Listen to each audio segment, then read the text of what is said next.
a diastasis recti is not all about the gap. In fact, the gap is almost the least of your concerns. So many people focus on the gap and they're measuring themselves like constantly, like weekly, which it's probably not helping them just to do that crunching thing to measure them, to measure yourself. But just, regardless of that, there's such a thing called a functional diastasis.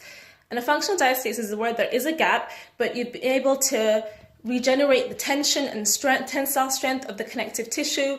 The muscles are contracting again, your transverse abdominis is engaging where there is still a gap, but you're functional and you can do a lot of things, like lift heavy weights, like run. What I have is a functional diastasis, and it didn't start off like that. It started off as completely infunctional. It was 6-7 fingers. I could push my entire fist into my abdominal wall, which kind of freaked me out for a while there. And so what I just talk about so much about not focusing on the gap, because the gap is really just a side effect. Stop focusing on how far it is apart and just start focusing on really the cause, which is poor posture, unmanaged internal pressure, weaknesses, muscle imbalances, and things like that. That's which can be helped through exercise. That's really what's going to help you. And I think even just people focus on the gap and they think if I can pull my abs together, everything's going to be fine, but it's not going to be fine. Your muscles are still weak, so they're not going to support your abs the way they're supposed to. So it's always worth exercising. No matter your situation, it's always worth exercising. It's important to find the appropriate exercises, but exercise helps in almost every situation. So to demonstrate a functional diastasis, you can see mine here, even just lying flat on my back, you can see the separation.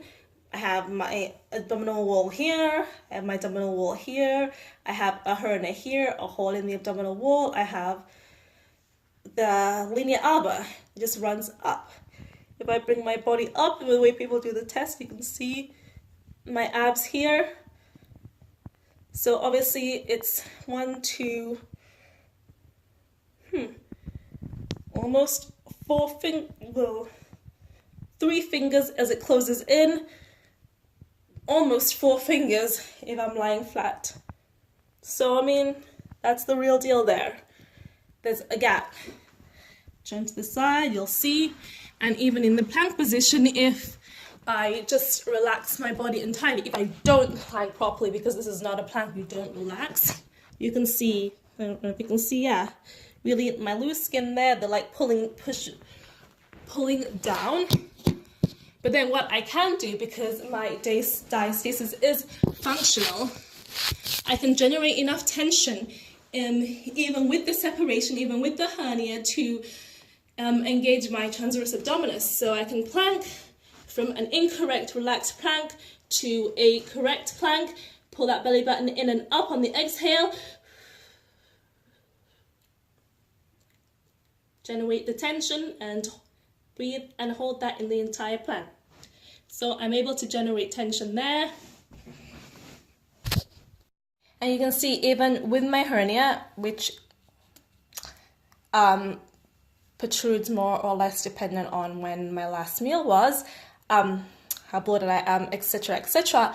But even with that there, which is a physical hole in my linea alba, my transverse abdominis is still able to generate enough tension that I don't have the diastasis protrusion. So even though you saw I can fit 3 fingers in my separation, I can still generate tension. My core can still generate tension, because when it comes down to it, it really is not. It's not about the gap. I just want to encourage you ladies to just kind of put the gap on the back burner. Don't focus on how big it is every single week. Just focus on what your body is doing. Focus on if you're able to, your posture, your breathing, when you're exercising, if you're able to generate tension, how that feels like. Do the exercises on your back, breathing exercises that really teach you how to engage your abs back into your exhalation, to use your diaphragm when you inhale, things like that, to help retrain those muscles, those deep muscles that you kind of forget about, and they lie so deep and they're not visible on the outside, like a 6-pack and like biceps and stuff. So you're not, because you don't see, you kind of forget about it, but those are the muscles that make a difference.